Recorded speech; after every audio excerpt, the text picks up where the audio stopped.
हाँ जी। Good morning, good morning. कौन कौन आ गए आज? धे, दीपांशु, कृष्णा, हेत, और एक नाम और है जो मैं दिख नहीं पा रहा। महक। ओके। मानक। ठीक है। चलिए, तो शुरू करते हैं आज की क्लास।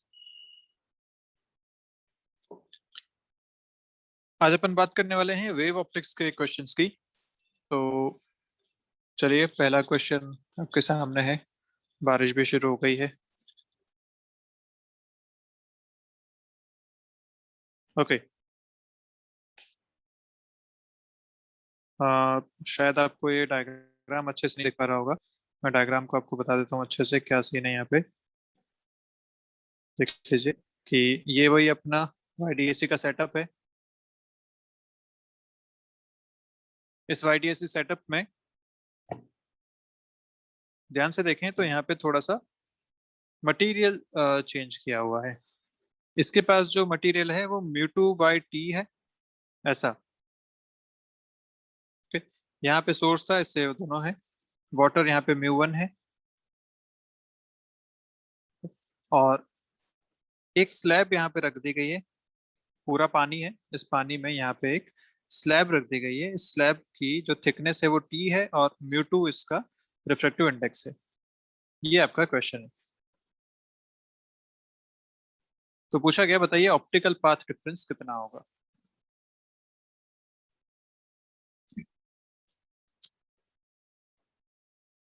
क्या आंसर आना चाहिए इसके लिए? दीपांशु, क्या आंसर आना चाहिए?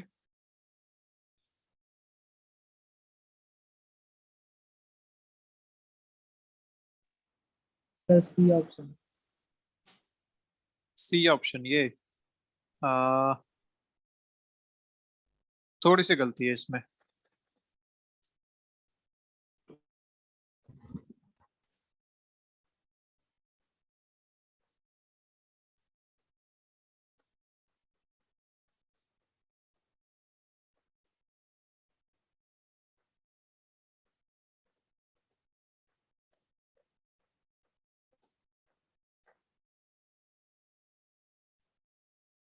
शिफ्ट के हिसाब से तो कह रहे हैं ना, शिफ्ट के हिसाब से बोलेंगे μ-1 × T।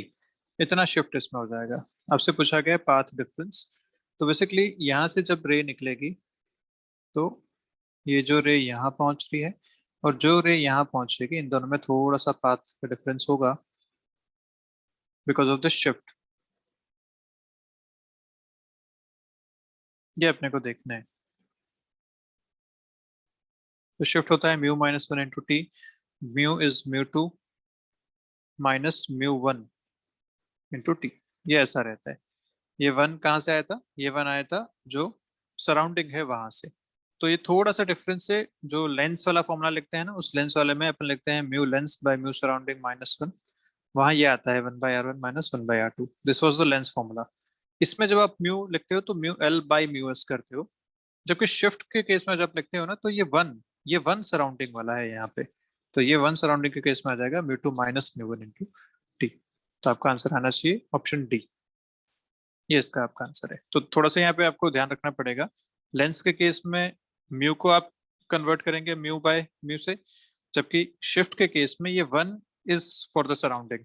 तो आपको इसको लेना पड़ेगा -μ1। ठीक है, इस बात का ध्यान रखेंगे। चलिए, ये आया कैसे था?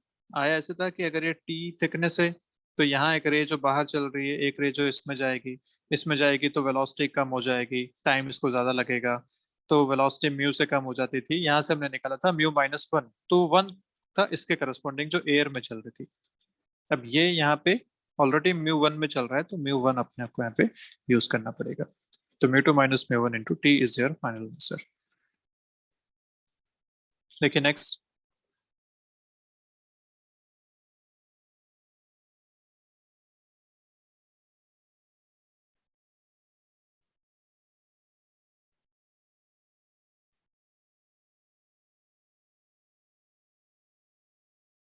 डिफ्रैक्शन पैटर्न है, सेकेंडरी मैक्सिमा चाहिए।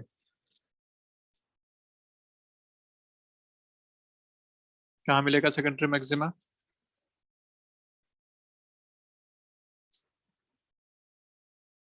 रिफ्रैक्शन पैटर्न, ये विड्थ आपको ए दे रखी है, सामने ये है,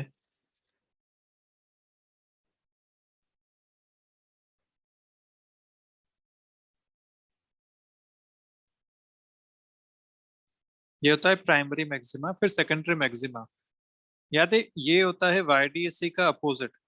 वाईडीएसी में जहां मैक्सिमा आता है वहां डिफ्रैक्शन में मिनिमा आता है, ये बात आप ध्यान रख सकते हो। तो वाईडीएसी का मैक्सिमा देखते थे आप एन लेमडा से, तो यहाँ मिनिमा आता है एन लेमडा पे, और वहां आप मिनिमा देखते थे 2n-1 लेमडा बाई 2 पे, तो यहाँ पे मैक्सिमा आएगा 2n-1 लेमडा बाई 2 पे। तो ये आपका आंसर आना चाहिए, maxima is 2n-1 lambda by 2। और ए साइन थीटा तो पार्ट डिफरेंस होता है, ये मैंने देखा था, this A sine theta is path difference. जो रे आप बोल सकते हैं कि यहाँ से जो रे यहाँ तक पहुंचेगी और यहाँ से जो रे यहाँ तक पहुंचेगी, ये पार्ट डिफरेंस आपके पास आता था ए साइन थीटा। ठीक है, ये angle was theta, this angle was theta, उसका corresponding path difference was a sine theta, और वो path difference should be equal to 2n-1 lambda by 2 for the maximum. तो इस बात का ध्यान रखना है। फॉर्मूला याद रखने का तरीका आसान है, वाईडीएसी के याद रहते हैं अपने को हमेशा, वाईडीएसी में n लेमडा और 2n-1 लेमडा बाय 2, उसका अपोजिट आप यहाँ पे देख सकते हैं। ठीक है, श्रेय म्यूट कर।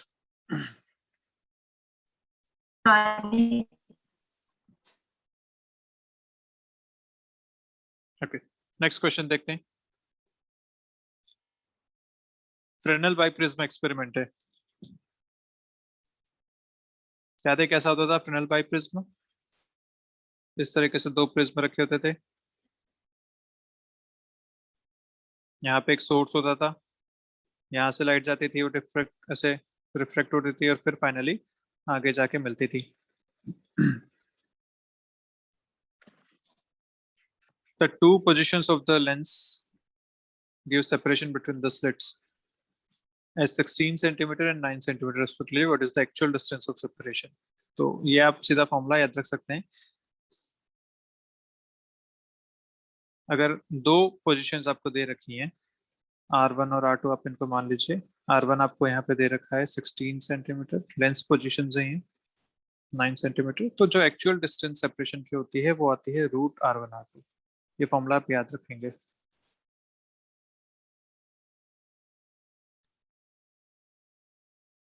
So this will be √16 into 9, मतलब 4 into 3, 12 सेंटीमीटर, ये आपका आंसर आएगा एक्चुअल डिस्टेंस।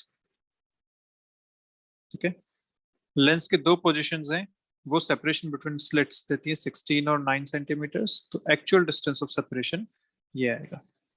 इसका ध्यान रखना है, देखो ज्योमेट्रिकल प्रोग्रेशन से इसका एक्चुअल डिस्टेंस आता है। नेक्स्ट देखिए,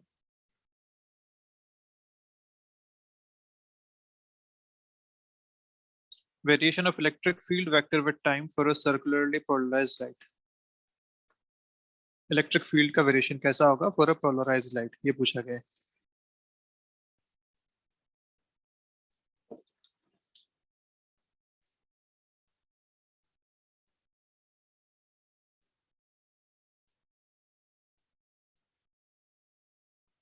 पोलराइज्ड लाइट का मतलब क्या होता है?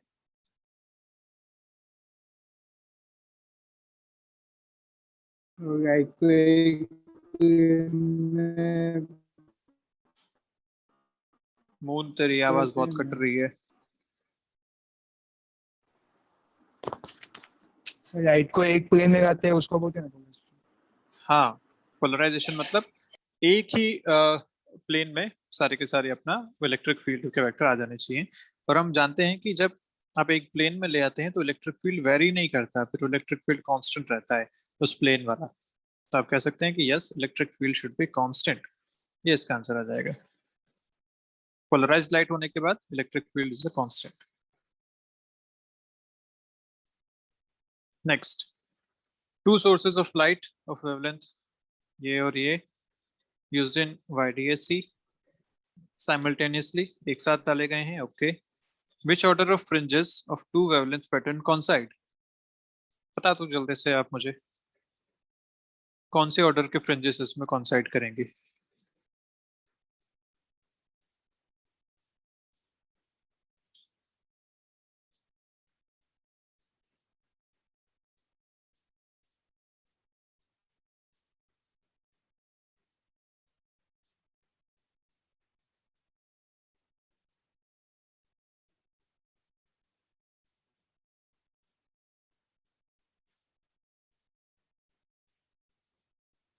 इसमें आपको ऑप्शंस की मदद लेनी पड़ेगी, तो आसान हो जाएगा क्वेश्चन।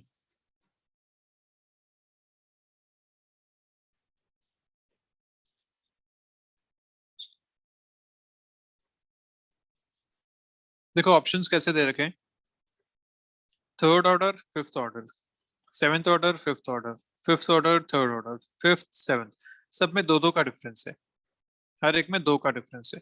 तो आप अगर एक का n मान लो, दूसरे का n-2 या n+2 मान सकते हो, उससे आप अपना आंसर बता सकते हो।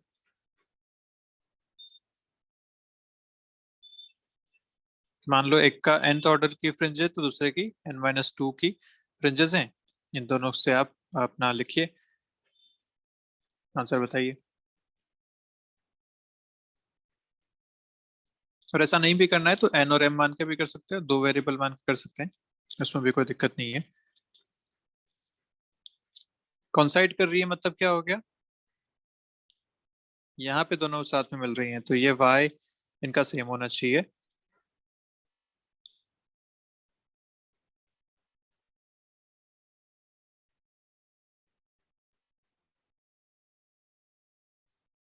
Sir second option. इसका आंसर आपका आएगा, ठीक है, सेकंड ऑप्शन। क्या किया तूने। सर एक का n ले लिया और एक का n-2 ले लिया, तो दोनों को इक्वेट कर दिया, कॉन्सेप्ट कर दिया। इक्वेट किससे किया।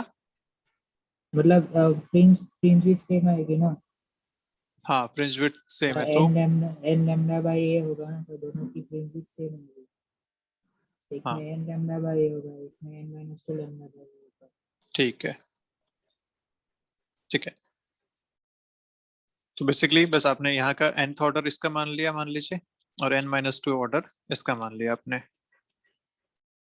तो यहाँ से आपको क्या करना है, फ्रिंज विड्थ इक्वल करनी है, क्योंकि वेवलेंथ पैटर्न कॉन्साइड कर रहे हैं, वेवलेंथ पैटर्न कॉन्साइड कर रहे हैं मतलब एक के ऊपर दूसरी वेवलेंथ इसी तरीके से फ्रिंजेस बन रही हैं।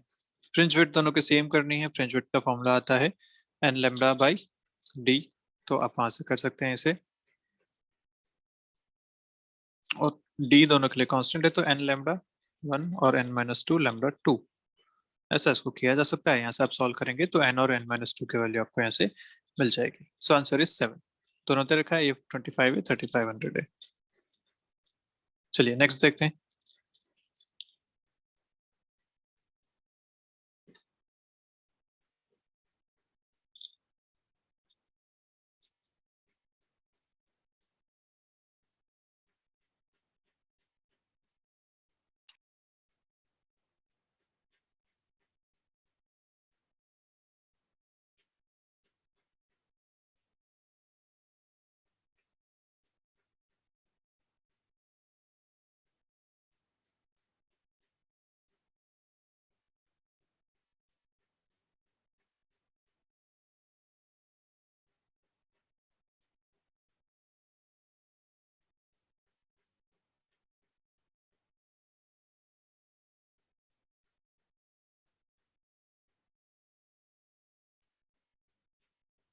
This small D is 5 lambda, ये जो यहाँ लिखा हुआ है ना, दिस इज 5 लैम्बडा, ऐसा लिखा हुआ है ये,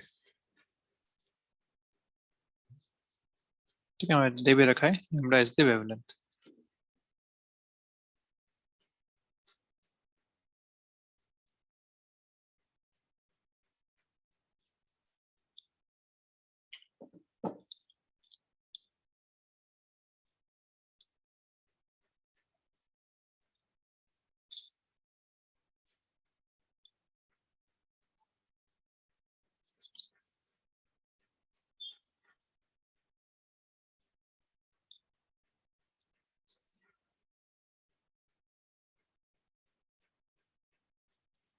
आपको एक स्लिट के सामने कोई पॉइंट है, वहां पे इंटेंसिटी पूछी गई है, maximum intensity is I not. तो ऐसे दो स्लिट्स हैं आपके पास, सामने ये है, आपको किसी एक स्लिट के सामने, तो लेट्स से इस पॉइंट पे अपन बात कर लेते हैं, इस पॉइंट पे आपसे पूछा गया कि बताइए इंटेंसिटी कितने मिलने वाली है, रिजल्टेंट इंटेंसिटी। तो ऐसा हिसाब है आपके पास।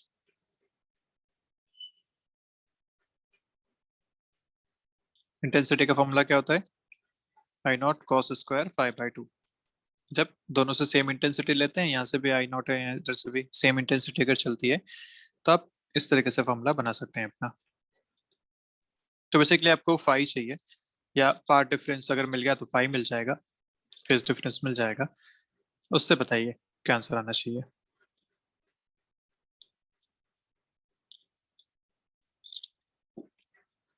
क्वेश्चन आसान है, पार्ट डिफरेंस आप डायग्राम से निकालेंगे। ये डिस्टेंस आपको दे रखी है कैपिटल डी 10d के बराबर, दिस इज 10d। ये आपको दे रखा है 5d के बराबर, सॉरी 5, ये d के बराबर है, ठीक है, विच इज 5 लैम्डा। ओके, और अब आपको चाहिए पार्ट डिफरेंस। पार्ट डिफरेंस होगा आपका बेसिकली ये point, this is the path difference.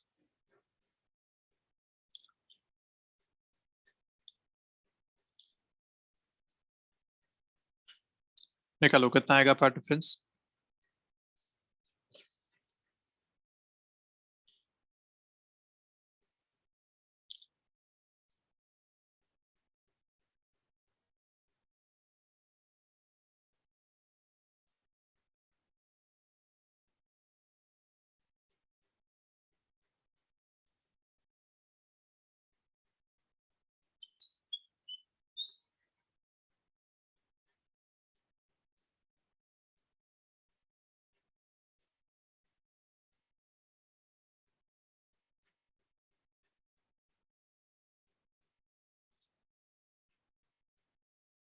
कितना आया।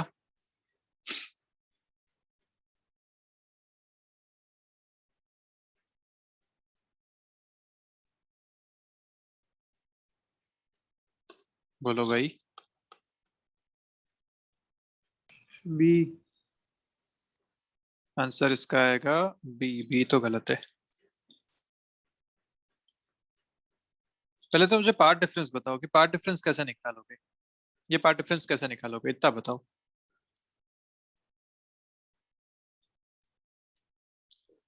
सर पहले डेल्टा एक्सपेंड कर लेंगे, फिर उसमें 2 pi by lambda into delta x कर देंगे। क्या क्या वापस बोलते पंशु। पहले डेल्टा एक्सपेंड कर देंगे, पार्ट डिफरेंस फाइंड कर देंगे। पार्ट डिफरेंस कैसे फाइंड करेगा, वही पूछ रहा हूँ, ये कैसे फाइंड करेगा। लैम्डा मतलब वो पार्ट डिफरेंस का फॉर्मूला है ना, n लैम्डा बाय ए वाला, हाँ मतलब बस अब ए वो n। गलती क्या होती है देख, वो जो फॉर्मूला है पार्ट डिफरेंस का कि अगर यहाँ से y डिस्टेंस पे आप ऊपर हो तो पार्ट डिफरेंस कितना होगा, वो जो फॉर्मूला है अपने पास, उस फॉर्मूला में आपने एक अजम्पशन लिया था, assumption was this capital D is much much more than small D. ये इसमें एक अजम्पशन था जिसमें आप फिर साइन थीटा को tan थीटा रखते थे, और tan को फिर आप डी बाई डी से कन्वर्ट कर देते थे, ठीक है। ये ऐसा बनता था, तो आप इसको कहते थे ये डी है, ये कैपिटल डी है, आपने इसको डी बाई डी कर दिया। ये गलती है यहाँ पे, this is not much large, तो यहाँ पे आपको साइन थीटा वाली टर्म से यूज करना पड़ेगा। सो पार्ट डिफरेंस कहीं भी होता है डी साइन थीटा, ये हम हमेशा जानते हैं, this part difference is always D sine theta. अगर ऐसा है तो this part difference is D sine theta, and this sine theta, theta जो बनता है वो ऐसा बनता है, this angle is theta.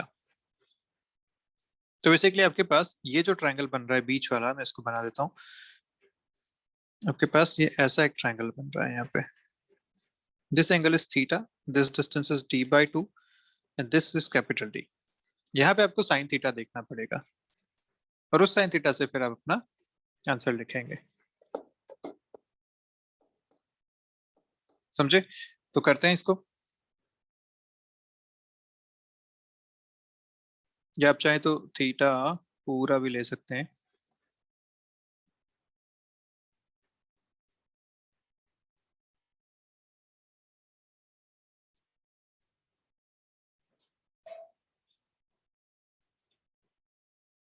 D sine theta आप यहाँ से लिखोगे d by 2 divided by root over d square plus d square by 4, ये ऐसा बनेगा। अब स्क्वायर करने पे ये जरूर छोटा हो जाएगा, क्योंकि ये डी स्क्वायर इज 100 टाइम्स हो जाएगा और ये 1 टाइम्स हो जाएगा स्क्वायर करने पे। तो स्क्वायर करने पे आप यहाँ पे इसको बाहर ले सकते हो, बाहर करके 1 प्लस एन एक्स, वो जो अपना अप्रोक्सीमेशन होता है 1 plus x power n equal to 1 plus n x, वो अपन यहाँ पे यूज कर सकते हैं बायनोमियल अप्रोक्सीमेशन वाला फॉर्मूला। तो डी इंटू डी बाई 2, और ये ऊपर आ जाएगा तो हो जाएगा d square plus d square by 4 के पावर माइनस हाफ, ये हो जाएगा ऐसा। अब यहाँ पे अप्रोक्सीमेशन यूज करते हैं, बाहर क्या लेंगे, तो बाहर लेंगे कैपिटल डी का स्क्वायर, तो वो आ जाएगा 1 बाई डी, ये आ गया बाहर। इधर ये चला गया डिनोमिनेटर में, तो हो जाएगा d square by 4 D square ऐसा, और वो पूरी टर्म हो गई 0। ठीक है, 1 प्लस एन एक्स, यहाँ पे आपके पास आ जाएगा d square minus D square by 8, ये ऐसे आपके पास टर्म आ रही है। थोड़ी सी अजीब सी हो जाएगी यार, तो उसमें और कुछ देखना पड़ेगा, और क्या करें इसका।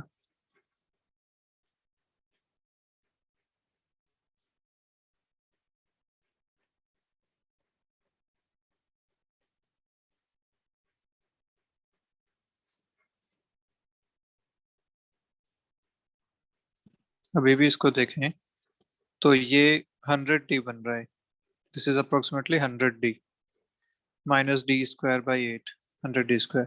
तो इसको आप अभी भी हटा सकते हो, 100 माइनस 1 बाई 8 इज नेग्लिजिबल, आप इसे अभी भी हटा सकते हो। तो ये आपके पास आ गया D square into d by 2,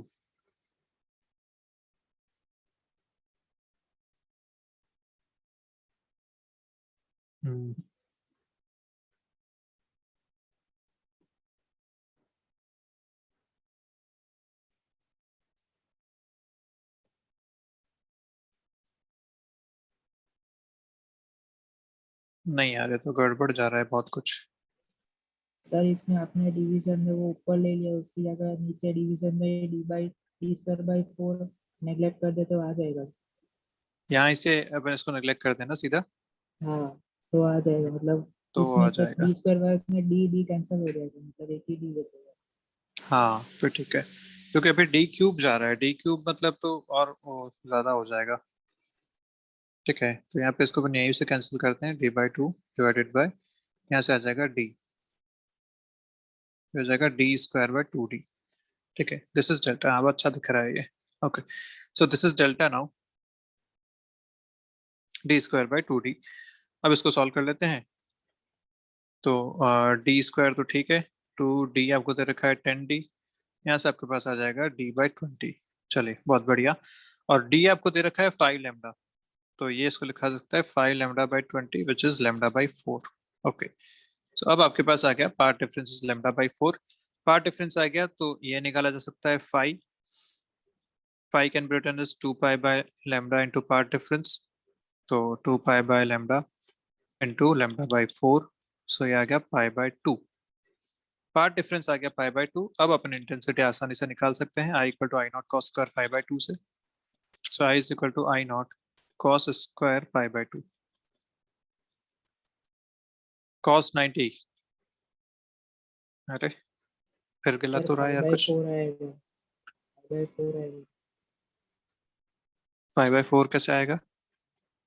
lambda by 2 होता है ना, 5/2, तो 5/2 इंटू 1/2 5/4 आएगा।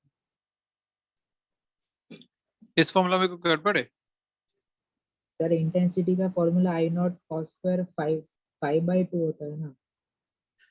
अच्छा 5 by दिस इज 2 होता है, हाँ बहुत गड़बड़ हो रही है, चल ठीक है। 5 by 2 के हिसाब से 5 by 4 हो जाएगा ये, तो I not by 2 will give you answer. Okay, I is equal to I not by 2।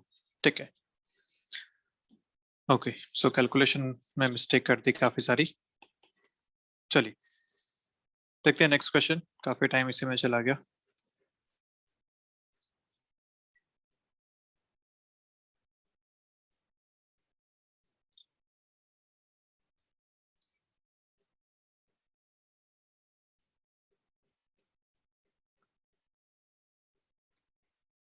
Polarising और क्रिटिकल एंगल।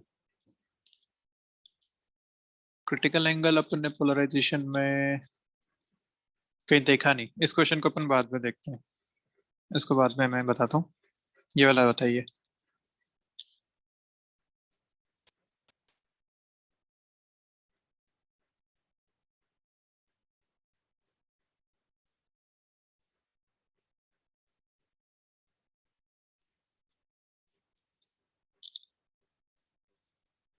दोनों तरफ ट्रांसपेरेंट स्लैब लगा रखी है। इसका रिफ्रैक्टिव इंडेक्स 1.5 है, थिकनेस t है। इसका रिफ्रैक्टिव इंडेक्स 4/3 है और थिकनेस 2t है। तो सेंट्रल मैक्सिमा के साथ क्या होगा?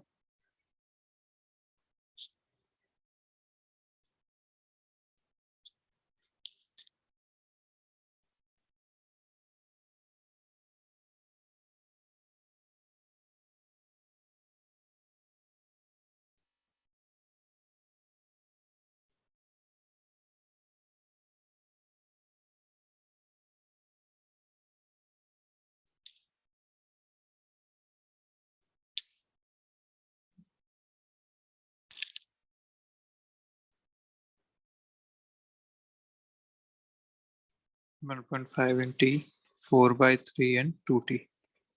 अगर ये 1 मान लेता हूँ, ये 2 मान लेता हूँ, तो पार्ट डिफरेंस जो 1 की वजह से प्रोड्यूस हो रहा है वो होता है म्यू माइनस 1 इंटू टी के बराबर।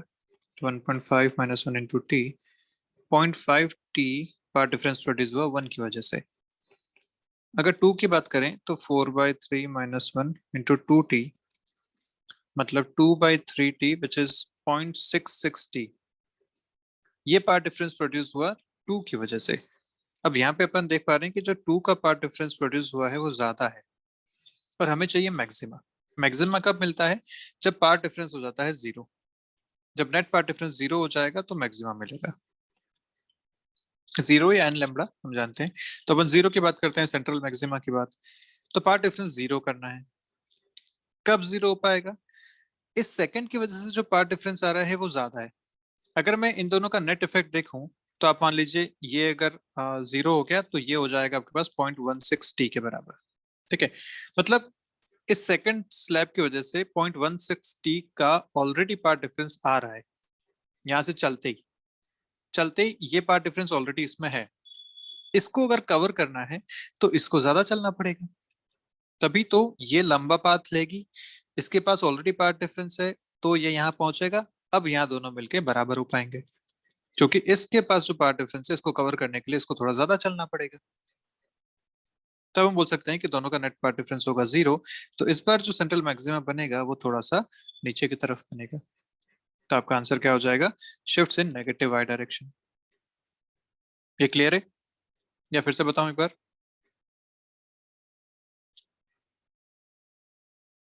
क्लियर है, यस और no?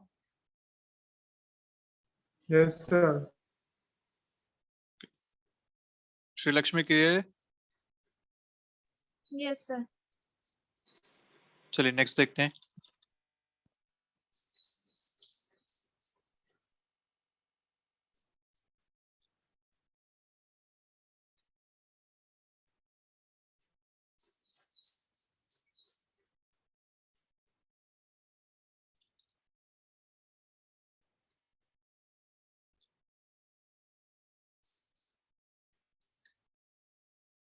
Single slit diffraction pattern है और width of the slit is made double its original width. Okay, that the central maximum of the diffraction pattern will become। ये आपका question है।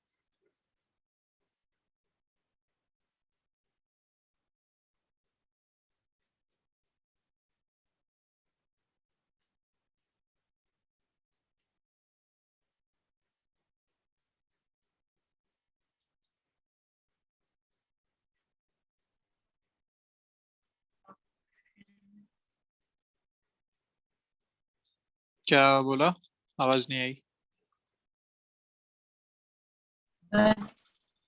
Option broader and ऐसे तो option जब बोलता है तो फर्स्ट सेकंड थर्ड फोर्थ बोला कर, एबीसीडी एक जैसे सुनाई देते हैं।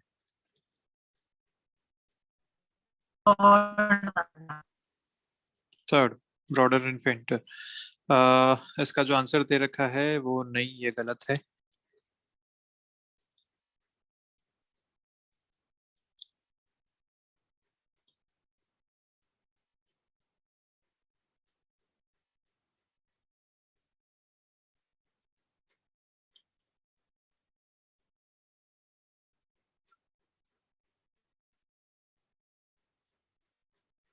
इसमें फॉर्मूलाज याद करने थे आपको। सेंट्रल मैक्सिमा इस तरीके से बनता है, this is proper central maxima. और इसका जो टोटल विड्थ होती है वो होती है 2 टाइम्स। तो सेंट्रल मैक्सिमा का जो विड्थ डिफ्रैक्शन पैटर्न बनती है वो होती है 2 times lambda D by D. This is the width of central maxima. तो अब आप अगर डी को 2D कर देते हैं, आपने क्या किया, इस जो विड्थ ऑफ स्लिट थी उसको डबल कर दिया, सो डी से 2D कर दिया, तो सेंट्रल मैक्सिमा की जो विड्थ है वो अब कम हो जाएगी। कम हो जाएगी मतलब नैरोअर हो जाएगा। तो ऑप्शन या तो ए होना चाहिए या बी होना चाहिए। पहली बात तो नैरोअर हो गया। दूसरी बात, फेंटर या ब्राइटर, इंटेंसिटी की बात यहाँ पे हो रही है। तो डिफ्रेक्शन में इंटेंसिटी आपने लिखी थी आई नॉट, या आपने याद किया था साइन अल्फा बाई अल्फा का होल स्क्वायर, ये था। और यहाँ पे अल्फा, अल्फा कैसे लिखा थे, अल्फा को आपने याद किया था pi d sine theta by lambda से, है ना? हमने बोला था कि ये बहुत ज्यादा काम नहीं आता है, लेकिन इस बार इस क्वेश्चन में काम आ रहा है, तो ये ध्यान रखना पड़ेगा। Lambda equal to pi d sine theta by lambda. अब आप अगर डी को यहाँ से इंक्रीज करते हैं, तो डी के इंक्रीज होने से क्या होगा, ये अल्फा इंक्रीज होगा। और साइन अल्फा बाई अल्फा अगर आप लिमिट में चेक करो तो ये पूरी क्वांटिटी भी इंक्रीज होगी। अगर आप अल्फा को इंक्रीज करते हो तो दोनों तरफ इंक्रीज हो रहा है, लेकिन साइन अल्फा का इंक्रीज इज मोर, तो उसके करस्पॉन्डिंग ये प्रॉपर पूरा इंक्रीज हो जाएगा quantity sine alpha by alpha. तो this will give you intensity will increase if d is increased. So answer should be narrower and brighter. तो NEET वाले बच्चों के लिए ये क्वेश्चन नहीं पूछा जाएगा, इसलिए आप चिंता मत करो, क्योंकि इसमें ये सारी चीजें काम देखनी पड़ेंगी, इसका वेरिएशन कैसा होगा। सो जेई वाले बच्चों के लिए पूछा जा सकता है, वेरिएशन आपको यहाँ पे देखना आना चाहिए। Next,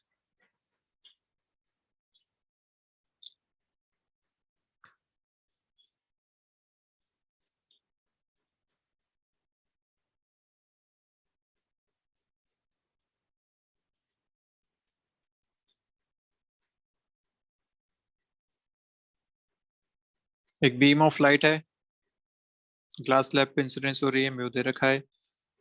reflected light is analysed by polarised beam, a polarized prism. On rotating the polaroid, intensity कैसी रहेगी, ये आपसे पूछा गया है।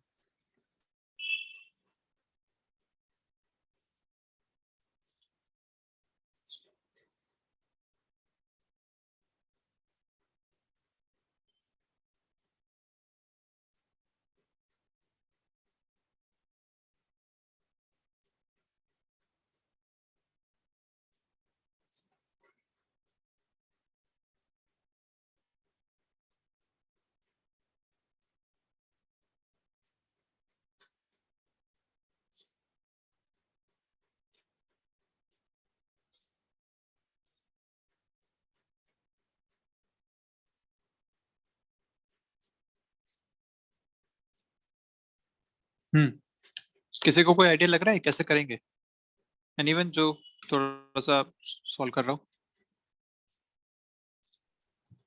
तो ग्लास से जब रिफ्लेक्ट होता है तभी थोड़ा सा पोलराइज होता है, राइट? हाँ, वो डिपेंड करता है कौन से एंगल पे आया है, पूरा पोलराइज भी होता है। एक पर्टिकुलर केस ऐसा है जिसमें पूरा पोलराइज होता है। कौन सा बी केस था वो? आएगा। नहीं, नहीं।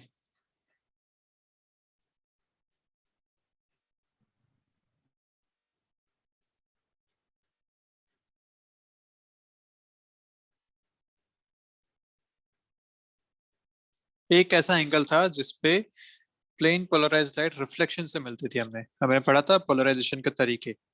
उसमें से एक तरीका ऐसा था जिसमें रिफ्लेक्शन से प्लेन पोलराइज्ड लाइट मिलती थी, और वो कौन सा तरीका था, जब incidence angle is equal to Brewster's angle हो जाए, ब्रूस्टर्स एंगल।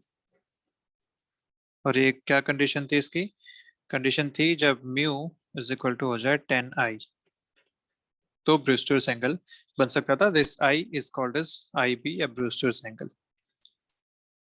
तो क्या यहाँ पे कंडीशन फॉलो हो रही है? चेक करते हैं। This is the incidence angle 57 degree, तो 1057 आपको दे रखा है 1.54 एंड सेम एज म्यू। तो यहाँ पे कंडीशन फॉलो हो रही है, ये आपको डेटा देख के समझ में आया। Here 10i is equal to mu, मतलब ये ब्रूस्टर्स एंगल पे इंसिडेंस हो रहा है। और ब्रूस्टर्स एंगल पे जब इंसिडेंस होता है तो जो लाइट रिफ्लेक्ट होती है वो प्लेन पोलराइज्ड लाइट होती है, प्लेन पोलराइज्ड लाइट होती है। तो ये बात अपने को यहाँ पे ध्यान रखनी है, पहली बात। एक चीज तो ये काम आई यहाँ पे। दूसरी बात, अब ये जो प्लेन पोलराइज्ड लाइट चल रही है, इसके आगे आपने रख दिया एक पोलरॉइड। मान लीजिए पोलरॉइड इस तरीके का है, इसमें जो इलेक्ट्रिक फील्ड है वो भी इस तरीके से है, ठीक है। तो ये पूरा का पूरा पास हो जाएगा। अगर इंटेंसिटी इधर आई नॉट है तो बाहर जब आएगी तब भी आई नॉट इंटेंसिटी रहेगी। प्लेन पोलराइज्ड लाइट है, स्ट्रेट ऐसे चल रहा है, सीधा के सीधा पूरा पास हो जाएगा, कोई रुकेगा नहीं यहाँ पे।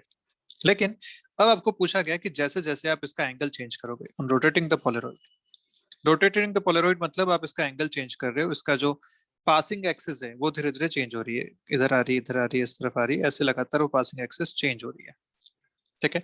तो हम जानते हैं कि जब पासिंग एक्सिस चेंज होती है तो बाहर निकलने वाली जो इंटेंसिटी है वो माइनस लॉ से दी जाती है I not cos square theta से। I is equal to I not cos square theta से ये इक्वेशन दी जाती है। अब जैसे जैसे आप थीटा चेंज करेंगे, क्योंकि आप इसको रोटेट कर रहे हैं तो थीटा चेंज होगा। तो कॉस का वेरिएशन कैसा होता है? जब 0 है तो मैक्सिमम है, 90 गया तो 0 हो गया। जब ये इस तरीके से आ जाएगा तो बिल्कुल 0 पास होगा, क्योंकि इलेक्ट्रिक फील्ड ऐसा है, आप पास होने दे रहे हो इस तरीके से, दोनों परपेंडिकुलर है, कुछ भी पास नहीं होगा, इंटेंसिटी हो जाएगी 0। लेकिन फिर आप इसको और घुमा रहे हो तो एक टाइम ऐसा आएगा जब ये ऐसे एक्सिस पे हो जाएगा, तब फिर से पूरा का पूरा बाहर जाने लगेगा। जब फिर से पूरा बाहर जाने लगेगा मतलब हुआ क्या, पहले इंटेंसिटी लगातार डिक्रीज हुई, 0 हुई, फिर और घुमाया तो इंटेंसिटी फिर से इंक्रीज होना शुरू हुई। ये केस यहाँ पे बनेगा। तो हम कह सकते हैं कि इसका answer should be c, the intensity gradually reduces to 0 then again increases. ये इसका आंसर आना चाहिए। So yes, it is a good question. Calculation बहुत ज्यादा नहीं है, लेकिन ऑब्जर्वेशन और आपका जो नॉलेज है इस पोलराइजेशन से रिलेटेड, वो दोनों यहाँ पे बहुत अच्छे से काम आया है। स्पेशली ये ब्रूस्टर्स एंगल वाली चीज, ये बहुत ज्यादा इंपॉर्टेंट थी इसमें, ठीक है। क्लियर है Yes, sir. क्वेश्चन? चलिए देखिए नेक्स्ट। आई गेस अपना टाइम खत्म हो रहा है, तो अपन फिर से ज्वाइन करते हैं एक बार।